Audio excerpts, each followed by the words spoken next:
ಉಡುಪಿಯ ಹೆಸರಾಂತ ಬಟ್ಟೆ ಮಳಿಗೆ ಜಯಲಕ್ಷ್ಮಿ ಸಿಲ್ಕ್ಸ್ನ ಮುಂಭಾಗದಲ್ಲಿ ರಿಕ್ಷಾ ನಿಲ್ಲಿಸಿದ ವಿಚಾರವಾಗಿ ಜಯಲಕ್ಷ್ಮಿ ಸಿಲ್ಕ್ಸ್ನ ಸಿಬ್ಬಂದಿಗಳು ರಿಕ್ಷಾ ಚಾಲಕರಿಗೆ ಅವ್ಯಾಚ್ಯ ಶಬ್ದಗಳಿಂದ ನಿಂದನೆ ಮಾಡಿದ್ದು, ಇದೇ ಸಂದರ್ಭದಲ್ಲಿ ರಿಕ್ಷಾ ಚಾಲಕರೆಲ್ಲ ಒಟ್ಟಾಗಿ ಇದನ್ನು ಪ್ರತಿಭಟಿಸಿದರು.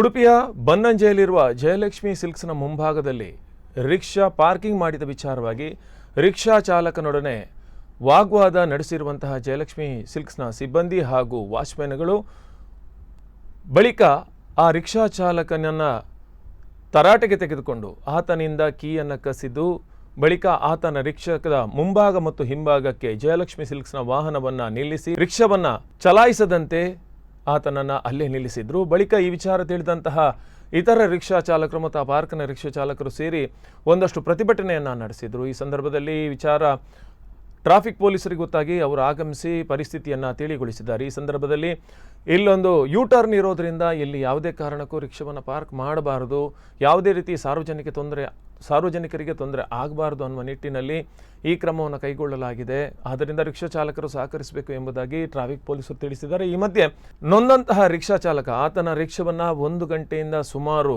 3.5-4 ಗಂಟೆವರೆಗೂ 2 ವಾಹನಗಳ ಮಧ್ಯೆ ಇರಿಸಲಾಗಿತ್ತು. ಈ ಕಾರಣದಿಂದ ನೊಂದಿರುವಂತಹ ರಿಕ್ಷಾ ಚಾಲಕ ತಮ್ಮ ಆಕ್ರೋಶವನ್ನು ವ್ಯಕ್ತಪಡಿಸಿದ್ದಾರೆ. ಜೊತೆಗೆ ಜಯಲಕ್ಷ್ಮಿ ಸಿಲ್ಕ್ಸ್ನ ಮಾಲಕರು ಮತ್ತು ಸಿಬ್ಬಂದಿಗಳ ವರ್ತನೆ ನಮಗೆ ಬೇಸರ ತಂದಿದೆ ಎಂದು ರಿಕ್ಷಾ ಚಾಲಕರು ಹೇಳಿದ್ದಾರೆ.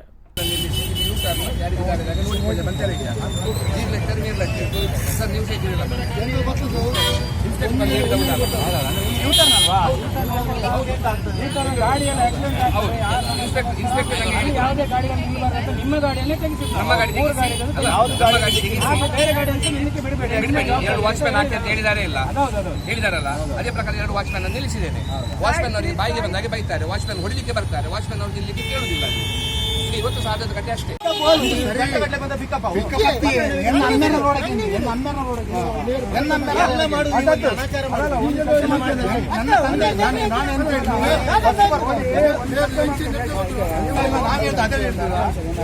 ಸ್ವಲ್ಪ ರಿಕ್ಷಾ ಸೈಡ್ ಅಲ್ಲಿ ಹಾಕಿ ಬಸ್ ಹೋಗ್ಲಿ, ಕ್ಲಿಯರ್ ಮಾಡಿ ಅಂತ ನಿನ್ನ ಅಮ್ಮನ ರೋಡ್ ಅಂತ ನಂಗೆ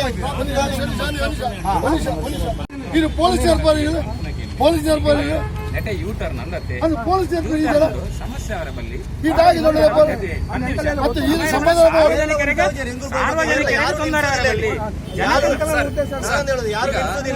ನಿಮ್ಮ ಇನ್ಸ್ಪೆಕ್ಟರ್ ನಂಗೆ ಹೇಳಿದ ಹೌದಲ್ಲ, ನೀವು ಹೇಳಿ ಯಾರು ನಿಲ್ಸಿದಿಲ್ಲ ಇಲ್ಲಿ. ಇವಾಗ ಕೆಲವು ರಿಕ್ಷಾದವ್ರು ಇದ್ದಾರೆ, ಅವ್ರು ಮಾತ್ರ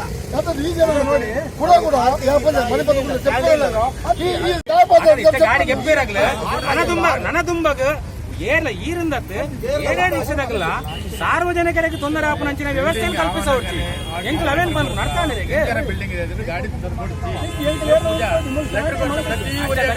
ಎಂಕಲ್ತರೆ ಎರ್ನ ಬಿಲ್ಡಿಂಗ್ ಅವೊಂದು ಪನ್ಪುನ ಪ್ರಶ್ನೆ ಇತ್ತು ಎಂಕಲ ಸಾರ್ವಜನಿಕರ ನೆಟೆ ಬರ್ಪುನ ಯೂ-ಟರ್ನ್ ಉಂಡು ನೆಟೆ ನಿಗಲ್ಲ ಗಾಡಿ ತೆಗೆದು ನಿಗಲ್ ಮೂಲ ಜನ ಪಿಕಪ್ ಮಾಡ್ಪರೆಗಿಂದ ಸ್ಲೋ ಪ್ರಪೋತ್ ಉಂತ ಇಲ್ಲ ಕಬ್ಬರ ಮಲ್ತಿ ಕೂಡಲೇ ಜನಕ್ಕೆ ತೊಂದರೆ ಆಪುಡು, ಇರದ ಗಾಡಿ ಬ್ಲಾಕ್ ಆಪುಡು, ಇಂಚಮ ತಾಯಿ ಕೂಡಲೇ ಸಾರ್ವಜನಿಕ ತೊಂದರೆ ಆಪುಡು, ಅಂಚೆ ಸಾವಿರ ಕಂಪ್ಲೇಂಟ್ ಬರ್ಪುಡು ಬೊಕ್ಕರಿ ಕಿರಿಕಿರಿ ಹಾಕಲ ಬೇಟೆಗಳ ಮೂರೇ ಅಂಚೆನಲ್ಲಿ ಮತ್ತೆ ಅವಳ ಪರ್ಬದ ಗಿರ್ಬದವರ ಟೈಮ್ ನಿಗಲು ಜನಕ್ಕೆ ತೊಂದರೆ ಅಂಚಿನ ವ್ಯವಸ್ಥೆನ ಮಲ್ತೊಂದು ನಿಗಲ್ನ ಬಾಡಿಗೆ ಮಲ್ಪಲೆ ಹೊರತುಕೊಂಡ ನಿಗಲಿಗೆ ತೊಂದರೆ ಮಲ್ಪುನತ್ತೆ ಸಾರ್ವಜನಿಕ ರಸ್ತೆ ನಿಗಲ ಬಾಡಿಗೆ ಮಲ್ಪರು ಸಂತೋಷದ ವಿಚಾರ ಅಂದ ಕುದುರೆ ತೊಂದರೆ ಬರಲಿ ಒಂದೇ ಉದ್ದೇಶ ಅರ್ಥ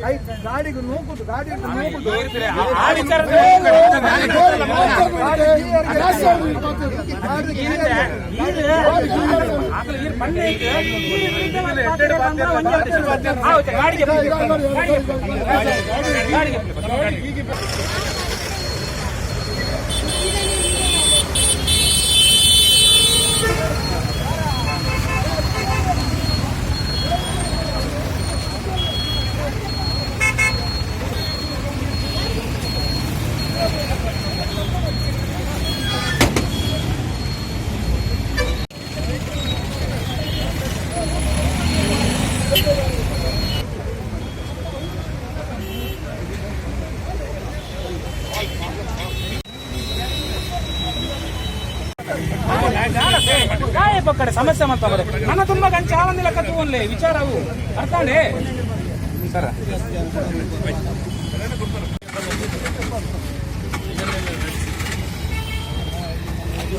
ಆಡ್ಬಿಡು ಬೇರೆಲ್ಲ ಕೊಡು. ಬ್ಲಾಕ್ ಅನ್ನ ಆಕ್ಸಿಡೆಂಟ್ ಅಥವಾ ಸ್ಟೆಪ್ಪನ್ನು ಇರಬೇಕಾ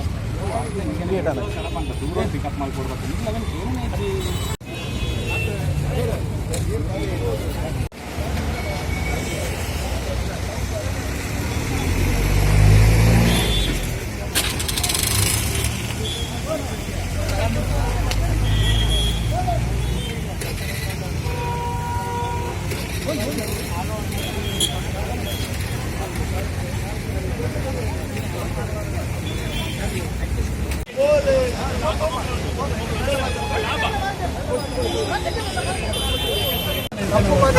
ಏನು ಗೊತ್ತಿಲ್ಲ, ನಾನು ಎರಡೆಲ್ಲ ಬಂದೆ ಅದು ಗಾಡಿಗೆ ಹೋಗೋಣ, ಗಾಡಿಗೆ ಹೋಗೋಣ,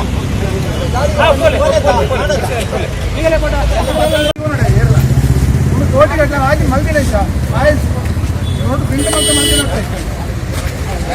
ಏನು ಮಾಡಿದ್ರೆ ಜಯಲಕ್ಷ್ಮಿ ಅಂಗಡಿ ಎದುರು ಬದಿಯಲ್ಲಿ ಜನ ಬರ್ತದೆ ಅಂತ ಗಾಡಿ ಸ್ಲೋ ಮಾಡಿದೆ.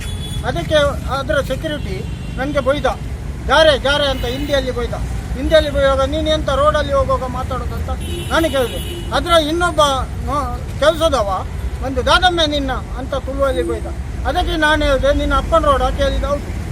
ಅದಕ್ಕೆ ಇವರು ನನ್ನ ಗಾಡಿ ದೂಡ್ಕೊಂಡು ಬಂದು ನನ್ನನ್ನು ಗಾಡಿ ದೂಡ್ಕೊಂಡು ಬಂದು ಮುಂದೆ ಇಟ್ಟು ಅವರ ಫಾರ್ಚುನರ್ ಮತ್ತು ಅವರ ಓಮಿನಿ ಕಾರನ್ನು ಮುಂದೆ ಓಮಿನಿ ಕಾರ್ ಇಟ್ಟದ್ದು, ಹಿಂದೆ ಫಾರ್ಚುನರ್ ಇಟ್ಟು ನನ್ನ ಗಾಡಿಯನ್ನು ಸಾಧಾರಣ 1 ಗಂಟೆಯಿಂದ ನಾವು ಈಗ ಎಷ್ಟಾಯಿತು ಟೈಮು 4:15 ಗಂಟೆ ತನಕ ನನ್ನ ಗಾಡಿಯನ್ನು ನಿಲ್ಲಿಸಿದ್ದಾರೆ. ಈಗ SI ಬಂದರೂ ಬಿಡಲಿಲ್ಲ. ಟ್ರಾಫಿಕ್ನವರು ಬಂದ ಮೇಲೆ ಅವರು ಬಿಟ್ಟು ಕೊಟ್ಟದ್ದು ಗಾಡಿ.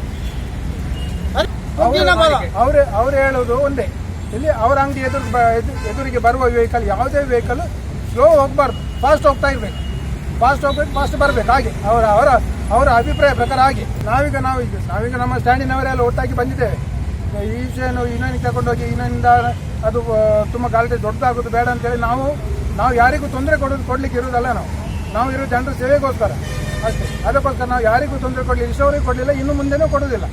ಇಲ್ಲಿ ಇವರ ಪ್ರಕಾರ ಇಲ್ಲಿ ಬರುವ ಗಾಡಿ ಎಲ್ಲ ಫಾಸ್ಟ್ ಹೋಗ್ಬೇಕು, ಫಾಸ್ಟ್ ಬರಬೇಕು. ಯಾವುದು ಗಾಡಿ ನಿಧಾನ ಹೋಗ್ಲಿಕ್ಕಿಲ್ಲ ಇವರ ಲೆಕ್ಕದಲ್ಲಿ. ನಾವು ರಿಚ್ಚದವರು, ನಾವು ಬಾಡಿಗೆ ಮಾಡೋರು. ಈಗ ಹೋಗ್ತಾ ಬರ್ತಾ ನಮಗೆ ಎಲ್ಲಾದ್ರೂ ಒಂದು ಬಾಡಿಗೆ ಸಿಗ್ತದೆ. ಈಗ ಒಂದು ದೊಡ್ಡ ಅಂಗಡಿ ಇರೋದು, ಇಲ್ಲಿಗೆ ನಮ್ಮ ಮನೆಯವರು ಕೂಡ ಬರ್ತಾರೆ, ಕಸ್ಟಮರ್ ಆಗಿ ಬರ್ತಾರೆ. ನಾವು ಕೂಡ ಇಲ್ಲಿ ಇರೋ ಕಸ್ಟಮರ್. ಇಲ್ಲಿ ನಾವು ಬರುವಾಗ ಬಾಡಿಗೆ ಉಂಟು ಅಂತೇಳಿ ಆ ಕಡೆ ನೋಡ್ಕೊಂಡು ನಿಧಾನ ಬರೋದು ಸ್ವಾಭಾವಿಕ.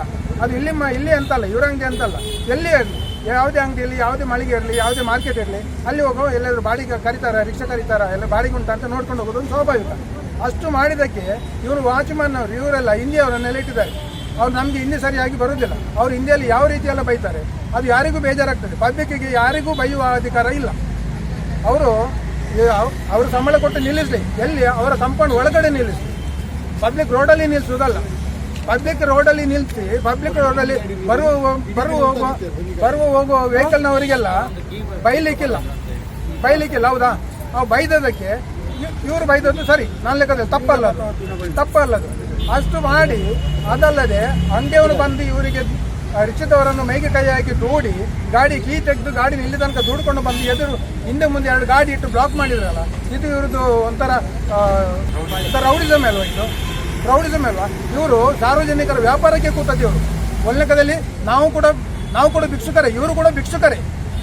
ಇವರು ಕೋಟಿಗಟ್ಟಲೆ ಹಾಕಿರ್ಬೋದು. ಕೋಟಿಗಟ್ಟಲೆ ಎಲ್ಲಿಂದ ಮಾಡಿದ್ರು? ಸಾರ್ವಜನಿಕರ ವ್ಯವಹಾರ ಮಾಡಿದ್ರೆ ಇವರು ಕೋಟಿಗಟ್ಟಲೆ ಮಾಡಿದ್ರು. ಸಾರ್ವಜನಿಕರನ್ನು ಇವರು ಎದುರಿಗೆ ಹಾಕೊಂಡು ಇವರು ಕೋಟಿಗಟ್ಟಲೆ ಮಾಡ್ಲಿಕ್ಕೆ ಆಗ್ತದೆ? ಇಲ್ಲ, ಯಾರಿಗೂ ಆಗುದಿಲ್ಲ. ಕೊಡುವವನು ಒಬ್ಬನೇ, ದೇವರು ಮಾತ್ರ ಕೊಡುವವನು. ಅವನ ಮುಂದೆ ಪ್ರತಿಯೊಬ್ಬರು ಭಿಕ್ಷುಕರೇ. ಏನು ಹೇಳ್ತೀರಿ?